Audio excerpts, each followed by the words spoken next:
जीवन की कठिन सी राहों में मैं आशीष तुम्हारा चाहूंगा। जीवन की कठिन सी राहों में मैं आशीष तुम्हारा चाहूंगा। जो राह तुमने है दिखलाई वो राह मैं औरों को दिखलाऊंगा। तो दोस्तों, आज के दिन की आपको हार्दिक शुभकामनाएं। मैं सतीश कुमार आपका हार्दिक अभिनंदन करता हूं। और आज की वीडियो है विदाई पार्टी के लिए। अक्सर क्या होता है कि जो भी स्टूडेंट विदा होते हैं स्कूल से, कॉलेज से, तो सीनियर स्टूडेंट्स को अपने टीचर्स के लिए बोलना होता है। टीचर्स के लिए, स्कूल के लिए, कॉलेज के लिए, या कहेंगे कि अपने जूनियर्स के लिए थोड़ा बहुत। तो वो कैसे भाषण बोलेंगे? मैं कहूंगा कि उनके भाषण में संवेदना तो होनी ही चाहिए, और इसके साथ साथ एक प्रेरणा और एक शिष्टाचार, तहजीब कहें या कहेंगे कि विनम्रता का भाव भी झलकना चाहिए। आप शुरुआत कर सकते हैं। सबसे पहले आप मंच पे जैसे जाएंगे तो आप बोल सकते हैं, इतना सस्ता है माँ बाप के प्यार से, उतना ही महकता है गुरु के आशीर्वाद से। सबसे पहले आदरणीय प्रधानाचार्य सर और सभी गुरुजनों के चरणों में प्रणाम करता हूं। और आज हमारी इस पार्टी में हमारे सभी सहपाठियों का और मेरे जूनियर्स का भी मैं अभिनंदन करता हूं, स्वागत करता हूं।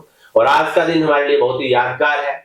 आज हम लोग इस विद्यालय से विदा ले रहे हैं, नए सत्र से एक नई जिंदगी की शुरुआत करेंगे। लेकिन इस विद्यालय की मिट्टी, हमारे शिक्षकों का प्यार, सम्मान और उनकी शिक्षा हमेशा में यादगार रहेगी। अब क्या है कि यहाँ पर जो इंपॉर्टेंट बात जो आप कहेंगे वो क्या है, वो मैं आपको बताता हूं। आपको इसके लिए अभ्यास करना होगा।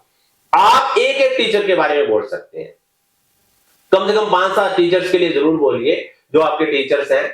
आप बोल सकते हैं कि जैसे भी एक बात मैं कहना चाहूंगा कि हमारे विकास सर हमेशा हमें प्रेरित करते रहे हैं कि आज बेशक आपका घर गरीब है, कोई फर्क नहीं पड़ता, कोई दिक्कत नहीं, आपके सुंदर कपड़े नहीं है, घर की माली हालत है, लेकिन अगर आप इसके लिए प्रेरित नहीं है आगे बढ़ने के लिए, तो ये सोचने की बात है। तो इसलिए बच्चों, आप हमेशा जो है ना इस चीज के लिए प्रेरित रहें कि मेरे घर का मैं ही चिराग हूं। तो सर की हमेशा ये बात हमें याद रहेगी कि जीवन की कठिन सी राहों में मैं आशीष तुम्हारा चाहूंगा। जो राह तुमने है दिखलाई वो राह मैं औरों को दिखलाऊंगा। या ये शायरी मैं बोल चुका हूं, तो ये भी शायरी आप बोल सकते हैं कि पथ में कांटे ना होते तो जीवन का आभास ना होता, मंजिल मंजिल रह जाती मानव का इतिहास ना होता। तो हमारे आदरणीय ईश्वर सिंह सर, जिनकी एक हमेशा हमारे लिए यादगार रहेगी बात, जो कंधे पर हाथ रख के एक दोस्ताना व्यवहार के साथ बात की है उन्होंने, या दोस्ताना व्यवहार उन्होंने किया है अपने स्टूडेंट्स को, या इस तरह से समझाने का प्रयास किया एक दोस्त बनकर, बहुत बड़ी बात है। और मैं कहूंगा कि अगर एक स्टूडेंट घर से, कई बार क्या होता है कि किसी वजह से परेशान है या घर से लड़ झगड़ के भी आ जाता है, उदास है, तो उसको भी समझने की क्षमता ईश्वर सर में है। तो उनकी ये प्यार भरी बातें या उनका समझाना हमेशा यादगार रहेगा। प्रिंसिपल सर ने हमेशा इस बात के लिए प्रेरित किया है कि बच्चों, आप आज के समय जो मेहनत करोगे वही आपको काम आएगी। चाहे आप कॉलेज में पढ़ो, एमए करो, कुछ भी करो, लेकिन जब आप 10+2 तक की पढ़ाई को सुचारू रूप से, लगन से, परिश्रम से करते हो, तो यही पढ़ाई आपका बेस है, यही बनाएगी। तो ये चीज हमेशा याद रहेगी, और इसने हमें प्रेरित भी किया है और हमने इसके लिए मेहनत भी की है।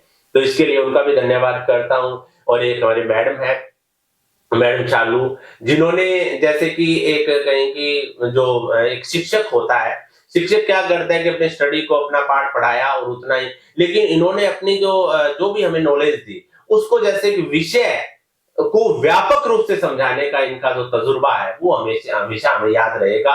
और मुझे लगता है, हमें विश्वास है कि जितना इन्होंने सिखाया है वो हमें आगे बहुत काम आएगा। इस तरह से एक स्टूडेंट को बोलना आना चाहिए। मैं ये कहता हूं, अगर आपने ऐसे बोल दिया और अगर आपने उन टीचर्स के ऊपर कोई शायरी भी बोल दी, कोई भी शायरी बोल दी, जैसे भी, अब मेरे पास तो मौके का मेरे को याद नहीं है, टाइटल मेरे मोबाइल में है या मेरे लैपटॉप में है, तो मैं टाइटल के लिए स्पेशल वीडियो बनाऊंगा।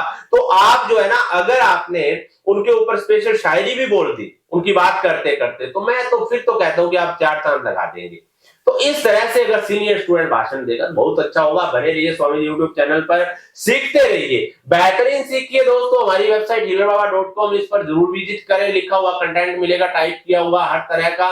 और अगर आपको फिर भी कोई स्पेशल स्क्रिप्ट चाहिए संचालन की, भाषण की, या आपको मंच पर बोलना सीखना हो, तो दिए गए मोबाइल नंबर पर संपर्क करें। धन्यवाद।